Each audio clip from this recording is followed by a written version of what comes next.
কয়দিন পর আমার ভাই বিলাকে নদীতে পাহাড় দেখ তলাই গেছে পানি। কারণ কি? কেমন অবস্থা? রাত্রে কয় যদি গো আসলে ঘটনাটা কি একটু কম দেখি। কয় আর কিছু না, এতদিন হালাল খাদ্য তোমাকে খাওয়ার চেষ্টা করছি আর পাক পবিত্রতা রক্ষা করার চেষ্টা করছি। রাত্রে হায়েজ নেফাজ ইত্যাদি রক্ত আসতে পারে, হাতে লাগতে পারে, তো ভালো করে হাত ধুয়ে উঁচু করিয়া তারপর তোমার খাবার দিচ্ছে। হারাম খাদ্য তোমাকে দেই নাই। এই দেখো বাম হাতে একটা আংটি দিছি। আমার অনেক মা বোনেরা বাম হাতে আংটি দেয়, এটা দেবেন না দয়া করে, কোন পুরুষও তো দেবেনই না। তাহলে হবে কি, আপনি একটু মাটি ভিজাইয়া, শক্ত মাটি ভিজাইবেন, এবারে আংটি দিয়ে ডলা দেন 5 টাকা। দেখবেন কি উপর দিয়ে পানি দিয়ে ধুইছেন, ভিতরে কাদা আসি আছে। এইরকম পায়খানার ময়লায় আংটির ভিতরে ঢুকবেই ঢুকবে। এখন তো নামাজ আপনার আল্লাহর কাছে কবুল হবে না। আর জেনে শুনে সেজদা দিলে ওই মানুষটা কাফের। সাংঘাতিক কঠিন মশলা। আমি এগুলো আলাপ করতে চাই না, আপনারা সন্তুষ্ট হবেন, সত্য কথা বলতেই হবে। এজন্য পাক পবিত্রতা, পর্দা, পূজা, হালাল, সারা রাত্রে ইবাদত করলেন, হারাম খাদ্য খাইলেন, একটা সেজদা আল্লাহর কাছে। আর আপনি ইবাদতের 9-10 ভাগের 9 ভাগ হয়েছে হালাল খাদ্য।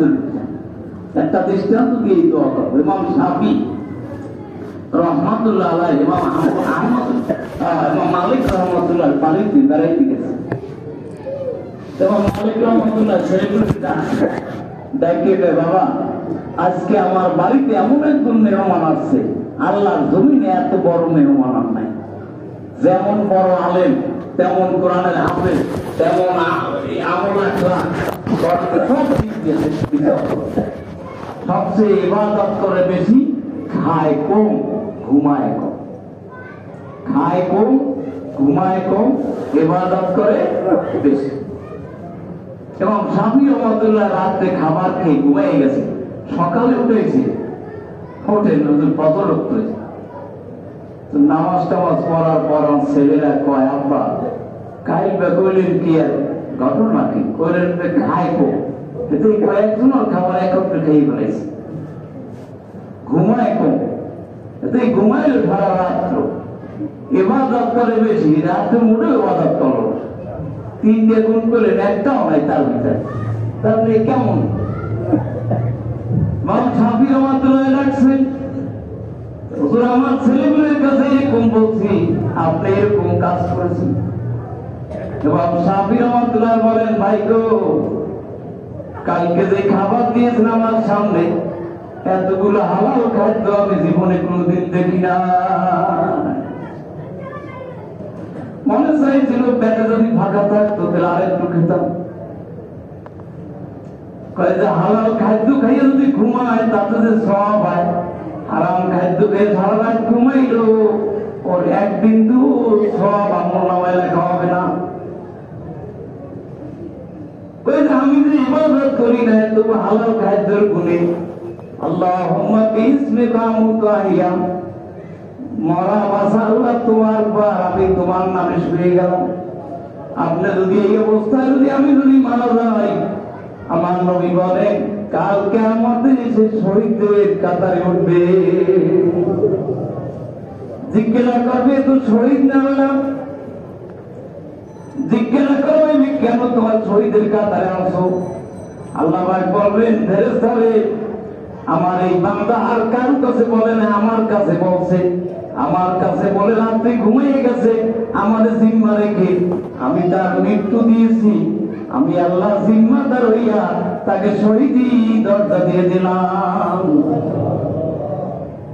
কাজেই আজকের আলোচনা করব না, এখানে এখন শেষ করছি। অনেকই কষ্ট হচ্ছে বয়স্ক মানুষের। এই আপনারা বাক্সগুলো আপনাদের কাছে গেছে, সবার কাছে বাক্সগুলো গেছে, সবার কাছে। আল্লাহ রাস্তে সবাই সম্ভব মতো দান করবেন, যারা দেন নাই বাক্স দিয়ে যান বরকতের রাত্রে। আর ওই এসিটা ছাড়া লাগে, যার জন্য কত হাজার পেয়েছে, 20,000 টাকা। ইনশাআল্লাহ আপনাদের কাছে আমি দাওয়াত দিলাম, ভাইরা বড় ভাইরা বন্ধুরা, টাকা কেউ নিতে পারবেন না, সঙ্গেও কেউ যায় না। ওই তো বললাম যে কেমন আপন মানুষ, কয় না রুমে নাতিরে ভয় পাইবে, বউ কয় না সর্বনাশ আর থাকতে পারবো না, বাড়িতে রাখি কেনা বারাম করে না।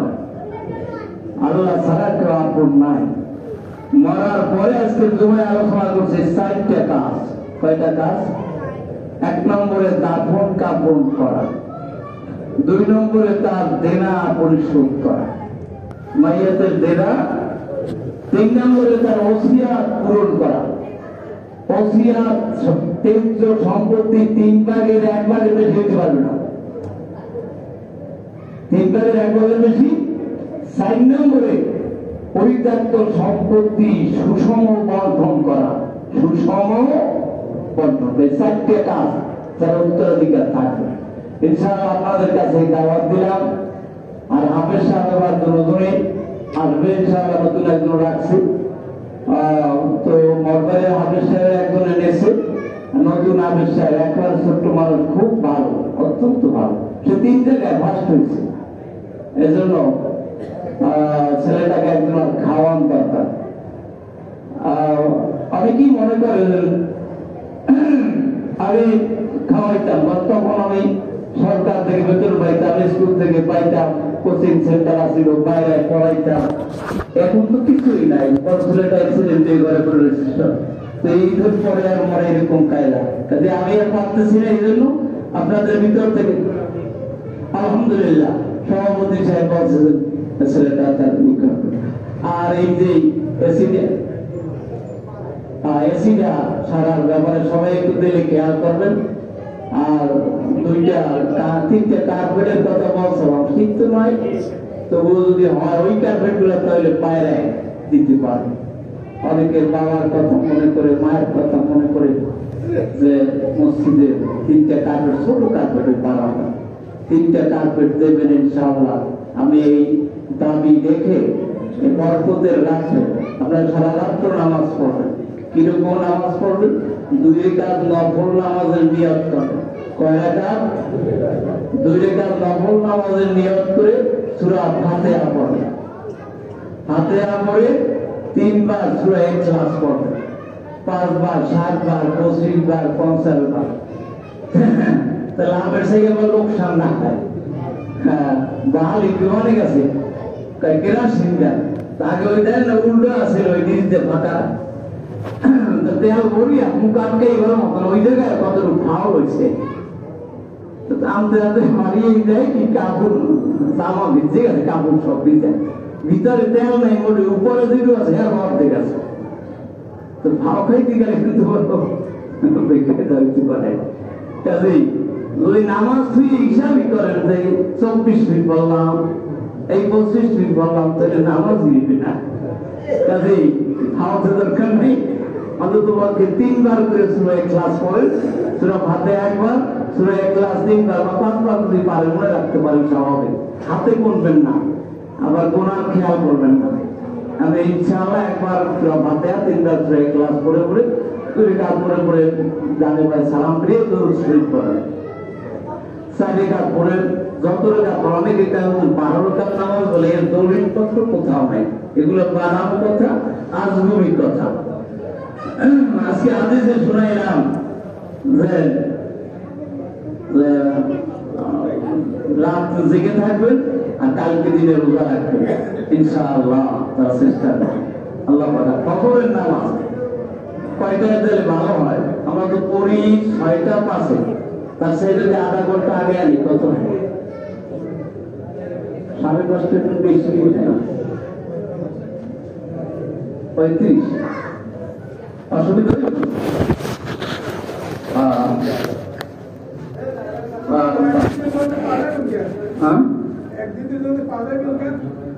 ওই রাত্র জেগে থাকবে সবাই, অনেকেই জেগে থাকবে।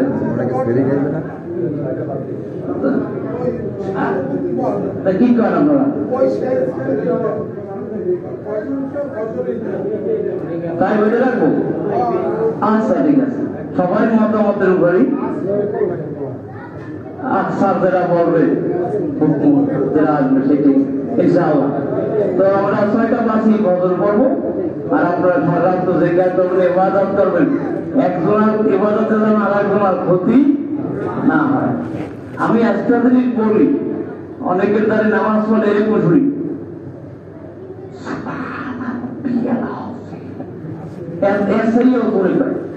আচ্ছা বলেন তাহলে কেমন শরীর হয়? আবার অনেকেরই দেখি সেজদায় যায় তো দেখা যায় একটু ধুলা আছে, আবার এরকম করে যায়, ওনার নামাজ আছে কোন কাজে এই রেগুলার মুসলিম তার মধ্যে আমি দেখছি যদি এরকম থাকেন কেউ আল্লাহ রাস্তায় এই কামটা কেউ করবেন না। বাবারা ভাইয়া বন্ধুরা, হ্যাঁ নামাজের ভিতরে আমার চাই। আবার একজন দেখছি আমি পিছনে নামাজ পড়ি, সালাম দিয়েছি, এক সামরা কথা দেয়, এই সামরা চোখ আল্লাহ। আচ্ছা ওনার নামাজ হয়েছে কয় আল্লাহ সবাইকে ন্যাক আমল করার তৌফিক দান করুন। আস্তাগফিরুল্লাহাল্লাযী লা ইলাহা ইল্লা হুয়াল হাইয়ুল কাইয়্যুম ওয়া আতুবু ইলাইহি লা হাওলা ওয়া লা কুওয়াতা ইল্লা বিল্লাহ। সবার দিক সবাই দোয়া করবেন এবং ইমাম মুয়াজ্জিনের জন্য একটু দোয়া করেন। আল্লাহ তাআলা আর আপনাদের জন্য আমরা প্রাণ ভরে দোয়া করি। দুরূদ ইব্রাহিম পড়ে, আল্লাহুম্মা সাল্লি আলা মুহাম্মাদ ওয়া আলা আলি মুহাম্মাদ কামা সাল্লাইতা আলা ইব্রাহিম ওয়া আলা আলি ইব্রাহিম ইন্নাকা হামিদুম মাজিদ। আল্লাহুম্মা বারিক আলা মুহাম্মাদ ওয়া আলা আলি মুহাম্মাদ কামা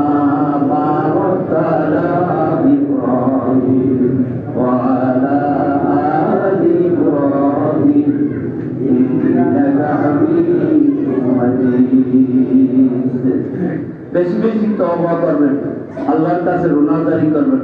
চোখের পানি আল্লাহর কাছে সবচেয়ে প্রিয়। জাহান্নাম ঢের আসবে, হাদিস শরীফে আছে। ফেরেশতারা বলে আল্লাহ কেমন অবস্থা হবে, জাহান্নাম তো ভয়ঙ্কর, তো পরাউদ্র অবস্থা। আল্লাহ পাক কোরআনে বলেন আলমে মাঝি, জাহান্নাম বলে আর কি আছে কয়া দাও আমার ভিতরে, আমার ক্ষুধা হবে। তখন আল্লাহ তাআলা একটা পানি ছিটিয়ে দিলেন আর জাহান্নাম নীরব হয়ে যাবে। সেই পানিটা হইল কিসের? বান্দার চোখের পানি। চোখের কান্না কারণ আল্লাহর কাছে সবচেয়ে প্রিয়। কালকে রাতে জানাজার সময় একটা কথা বলছি যে আল্লাহর কাছে যে নীরবে কান্দে আল্লাহ সেইটা সবচেয়ে পছন্দ করে। আমরা জীবনের গুনার কথা মনে করে এবং কবর জিয়ারতের কথা খেয়াল করে আমার মা বাবা কত ভালোবাসতেন, আজকে আমাদের সামনে নাই, দাদা দাদি নাই, নানা নানি নাই, মামা নাই, চাচা চাচি নাই, আপন কত মানুষ, কত বন্ধু বান্ধব নাই। এই রোডে এসে 37 বছরে কত মানুষ দেখলাম, কত মসজিদ কমিটির লোক, কত মুসল্লি, তারা কি ভালোবাসতো আমাকে। আজকে কবরস্থানে দাঁড়াইলে মনে এমন একটা কষ্ট আসছে যে আল্লাহ এই মানুষগুলো একদিন কত দামই ছিল আর আজকে তার কোনো দাম নাই। তো এই ভুটানের ওই লোকটা দোয়া করছে, এখন লোকটা কি করবে, বাপের জবাই দেবে না, তো করে তাহলে জঙ্গলে দিয়ে আসে। তো কাঁদে লইছে, গভীর জঙ্গলে, ভুটানের পাহাড়ের জঙ্গলে গেছে। কয় আব্বু তুমি এইখানে থাকো, বাঘে খাই খাও, তবু তোমার নিজের হাতে হত্যা করবো এটা পারবো না। তো বাপে কয় বাবা আমার দ্বারে আসছে, মাথায় হাত দিয়া আল্লাহর কাছে যা বলার বলছে। এবার কানে কানে কয় মনো, পিছনে আমি পাতা ছিঁড়ি ছিঁড়ি ফালাইছি, তুমি আমার কান্দে রয়েছো না, তো তুমি যা বা কামড়ে এই যে গাছের পাতাগুলো আমি ছিঁড়ে ছিঁড়ে পিছনে ফালাইছি। ও বাবা তুমি ওই পথ ধরে ধরে যাইতে পারো, আমি সেই জন্য এই পাতাগুলা ফালাইছি। ছেলেটাই তাড়াতাড়ি বাপরে কোলের ভিতরে নিয়ে কাপড় তোমার আর এই জঙ্গলে তোমার যায়, আমার প্রাণ যায়, যা সরকারি ভাবে যত বাধা আসা বাড়ি নিয়ে চোখের তলে একটা খাটের নিচে রাখছে, কারণ স্থানীয় লোকে মন্দ বলবে। তো বাদশার রাজ দরবারে চাকরি করে। তার বলছেন, দেখো এই যে এক টুকরা গাছ, এই গাছ টুকরা কোন মাথা আগা আর কোন মাথা গোড়া, যদি বলতে পারো তাহলে পুরস্কার তো প্রমাণ সব। কেউ বা এই মাথা প্রমাণ কি কেউ প্রমাণ দিতে পারে না, কারণ সাঁচা মাথা গাছ সাহস এগুলি এগুলি আপনার ভালো আছে। বাপেটা যে রাত্রে কইছে, আব্বু এইরকম তো রাজায় বলছে, কি করতে পারে? বাপে কয়, বাবা একটা কাজ করবি, একটা ডেরাম পানি ভরবি, তারপর বলো এই গাছটা ছোট গাছ তো, গাছটার মাছতে দিয়ে ছাড়বি, ছাড়ার পর দেখবি কি এক মাথা আগে যায় তলে আর এক মাথা ধীরে ধীরে যায়। যেই মাথা আগে তলে যায় ওই মাথা গোড়া, সার বেশি, উপরের দিকটা সার। পরদিন যে ওইরকম দেখাই বলছে, রাজা মশাই এইটা এই দিক গোড়া, এইদিকে আগা।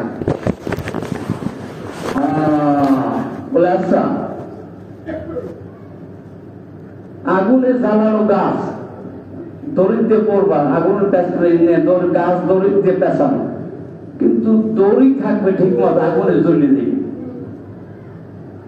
বলে কেমন তো বলে যে বাপেটা যে জিজ্ঞাসা করছে, বাবা এইরকম বলছে, যাই করবা কি, একটা ভালো বাঁশ দিয়ে দড়ি বানায় পাহাড়িয়া করে, একটা দড়ি গাছে বাঁধবা, বাঁধার পর আস্তে ধুইয়া কাঠের উপর ধুইয়া মাটিতে দেবা, ধুইয়া নিচে চিকন কাঠ দেবা, দিয়ে আগুন দেবা, আগুন দিয়ে নাড়াছাড়া করবা না, দেখবা কি দড়িটা দড়ির মতোই রয়েছে কিন্তু ফুটে গেছে। যেই প্রমাণটা দেখাইছে খুশি হয়ে গেছে। 3 নাম্বার প্রশ্ন, সবচেয়ে বেদামি কোন জিনিস? কইছে একজনে কইছে এইটার দাম নাই, ও কইছে এইটার দাম নাই। ও যাইয়া আব্বার কাছে কইছে, আব্বু কোন জিনিসের দাম নাই? আব্বু কইছে মানুষের কোনো দাম নেই। বলে কেমনি? বলে মরার পর দেখো সব জিনিসের কত দাম, একটা গরুর পেড়া জগাও নেয়, চামড়াটা নেয় কত দাম দিয়ে, শিং দিয়ে তার কত কিছু বানায়। মানুষের পায়খানা কেউ গায়ে লাগায় না, লাগায় নাকি? আর গরুর গোবর হিন্দুরা পা করে দিয়ে কি করে? যদি মুসলমান কেউ হয়ে যায় তাহলে আবার হিন্দু বানাই দিলে গরুর গোবর লাগবে, সেনা লাগবে, আর ই লাগবে, আর আতপ চাল লাগবে, 5 পদ মিলাইয়া আরে পায়াস খাওয়াই দিল আবার হিন্দু হইতে। তো এই ধরনের কুসংস্কার যেগুলি আছে, যাই হোক, তো বলছে বাবা মানুষের দাম সবচেয়ে বেশি, কম। মারা গেলে তারা 1 সেকেন্ড উপরে রাখতেছে না। মানুষ পচা গন্ধ যে কত খারাপ তা কল্পনা করা যায়। আমি একটা জানাজা পড়লাম এই আশপাশে, 3 দিন মরা, আমার মনে হয়েছিল যে প্যান থেকে নারী পুরি বের হয়ে যাবে। এই মানুষের দাম নেই। যে কইছে তুই কইলি কেমন এই কথা? হ্যাঁ এই কথা আমি বলি, তার আপনি তারা মারি ফেলেন। বলে না মারব না। বলে ঠিক তো? বলে হ্যাঁ আমার ভুলা বা রাখতে বোধহয় নিয়ে আসো, তার নিয়ে আসছে বলছে ঠিক, বুড়া না থাকলে হয় না কাজের বুড়া। আজকে পোলাবানের কাজে বুড়াটা তো দেখি। হ্যাঁ আপনি পয়েন্ট বাবা, আমি বলছেন না তুমি বাবা এত বুঝো, তোমার লেখাইতে পড়াইতে বিয়ে করাইতে সব পারো, এই বাপে এত বুঝতো আর এখন বুড়ো হয়ে গেছে আমি কিছু বুঝে না। এটা আমগো বোকার কথা। কাজী আহমবক বকুর আহমেদ, আমি আহমবের কথাটা বলি শেষ করবো। আহমবক নাম্বার 1, ছোট ইয়াতে বড় লোকে বাজায় খেয়ে, বড় লোকের লাগে হারে গেছে। আহমবক নাম্বার 2, হস্তা বাইয়াতে নদীর কিনারে গেলে বই জমি গেছে হস্তা। আহমবক নাম্বার 3, যারা আপনজনে নাইছি। আহমবক নাম্বার 4, যে ভাব পাতা কইয়ে খায় মাই। আহমবক নাম্বার 5, যে বাঘের কুইর দিয়ে মাছ। আহমবক নাম্বার 6, যে মনের কথা সবাইকে কয়। আহমবক নাম্বার 7, যে বিনা দাওয়াতে খায় ভাত। এই বিয়ার বাড়িতে দেখো ঠিক আছে, তা কোন দলের? মেয়ের পক্ষে না, না আমি ছেলের পক্ষে। আহমবক নাম্বার 8, আসার ছেলে বলে তার ঘরে না থাকে কাজ। আহমবক নাম্বার 9, বিনা কারণে যে ঘর জমাইয়া রয়। আহম্বক নাম্বার 10, যার কথাই নাই রস কর। আরো আহম্বক আছে যে মানের কথায় কথায় নাচে। আল্লাহ মানের কথায় নাচবেন না। আমার এই কথাগুলো আপনারা যদি ছোট্ট শোনায়, কথাগুলো কিন্তু অনেক দামি কথা। আল্লাহ সবাই আমল করার আস্তাগফিরুল্লাহাল্লাযী লা ইলাহা ইল্লা হুয়া হাইয়ুল কাইয়্যুম ওয়া আতুবু ইলাইহি লা হাওলা ওয়া লা কুওয়াতা ইল্লা বিল্লাহিল আলিয়্যিল আযীম। কালিমা তাইয়্যিবা লা ইলাহা ইল্লাল্লাহ মুহাম্মাদুর রাসূলুল্লাহ। আল্লাহুম্মা আমিন। রব্বানা ইয়া রব্বানা মাওলানা ইয়া মাওলানা মাফ করে দাও আল্লাহ, মাফ করে দাও আল্লাহ। তুমি যদি মাফ না করো বান্দা কার কাছে যাবে? তুমি যদি মাফ না করো আল্লাহ বান্দা রে, বড় বান্দা যাইবে তোমার কার কাছে? আল্লাহ তুমি আমাদেরকে মাফ করিয়ে দাও। আমাদের মা বাবা দাদা দাদি নানা নানি শ্বশুর শাশুড়ি আত্মীয় বান্ধব যারা কবরে আছে, আল্লাহ তুই দয়া করে তাদেরকে মাফ করে দাও। আল্লাহ আমরা জাহান্নামের কঠিন আযাব সহ্য করতে পারবো না, তুমি কেমনে সহ্য করবে আল্লাহ? তুই আমাদেরকে মাফ করে দাও। জাহান্নামে পয়রা বান্দা কান্দিবে, দয়ার মাওলা কেমনে তুমি সহিবে? আল্লাহ এলাকায় সে কত মানুষ দেখলাম, কত বয়োবৃদ্ধ মানুষ, কত ভালোবাসত সন্তানের কত ভালোবাসত। আল্লাহ তুমি তাদেরকে মাফ করে দাও। আল্লাহ অনেকে ভাইয়ের মতো ভালোবাসত, আল্লাহ মাফ করে দাও তাদের। আল্লাহ পাশাপাশি দুইটা করে স্থানে যত মানুষ শুয়ে আছে, আল্লাহ তুমি তাদেরকে মাফ করো। আল্লাহ কার কোন কষ্ট আছে তুমি ছাড়া কেউ জানে না। অনেকে ছেলের চাকরি নাই, অনেক ছেলে বিবাহ করাইতে পারে না, মেয়ে বিবাহ দিতে পারে না। আল্লাহ অনেকে চাকরি বাকরি নাই, অভাব। আল্লাহ সকল অশান্তি তুমি দূর করে দাও আল্লাহ। আল্লাহ তোমার খাস রহমত নাযিল করো আল্লাহ। আমাদের মা বাবা এমন দরদি মানুষ আর কেউ হবে না। আল্লাহ তুমি তাদেরকে জান্নাতের সুরাত করে দাও আল্লাহ। এলাকাবাসীর উপর রহমত নাযিল করো আল্লাহ। বাংলাদেশের উপর তুমি রহমত নাযিল করো আল্লাহ। ফিলিস্তিনের মুসলমানদেরকে আজাদ জমি দান করো আল্লাহ। আল্লাহ ছোট্ট ছোট্ট বাচ্চা আমিন আমিন বলতেছে, আল্লাহ কত মা বোনেরা হাত তুলছে, কত ভাইরা হাত তুলছে, কত বাবা দিয়া কত নাতিরা আমার হাত তুলছে। আল্লাহ সবাই দোয়া তুমি কবুল করো আল্লাহ। ছোট্ট বাচ্চাদেরকে সুশিক্ষিত বানাইয়ে দিও আল্লাহ। অনেকে ছেলে মেয়ে নিয়ে কষ্টে আছে, কথা শুনে না, লেখাপড়া করে না। আল্লাহ বাধ্যগত করে দিও, লেখাপড়া হক তৌফিক দিয়ে দিও আল্লাহ। আল্লাহ ফিলিস্তিনের মুসলমানদেরকে আজাদ জমিন দিয়ে দিও আল্লাহ। আজকে একত্রিত হয়েছে, আর হতে পারে কিনা জানি না। তোমার কালেজ বান্দানা বানাইয়া কবরে নিও না। সাল্লাল্লাহু তাআলা আল্লাহ এই মসজিদে যত মুসল্লি আছে হায়াতে তৈয়বা দান করে আল্লাহ। কমিটি যারা আছে আল্লাহ তাদের হায়াতে তৈয়বা দান করে আল্লাহ। মসজিদে দ্রুত যাতে উন্নতি হয় সে ব্যবস্থা করে দাও আল্লাহ। আমি আমার মুসল্লি ভাইদের কাছে যা চেয়েছি, আগে চেয়ে দিয়েছেন আল্লাহ, তাদেরকে নিয়তকে কবুল করে আল্লাহ। এই উসিলায় পরকালে তুমি নাজাত দিয়ে দিবে আল্লাহ। সবাইকে নামাজি বানাই দিবে আল্লাহ। আল্লাহ তুমি কবুল করে নাও আল্লাহ। সবাই বলেন আল্লাহ তুমি কবুল করে নাও আল্লাহ।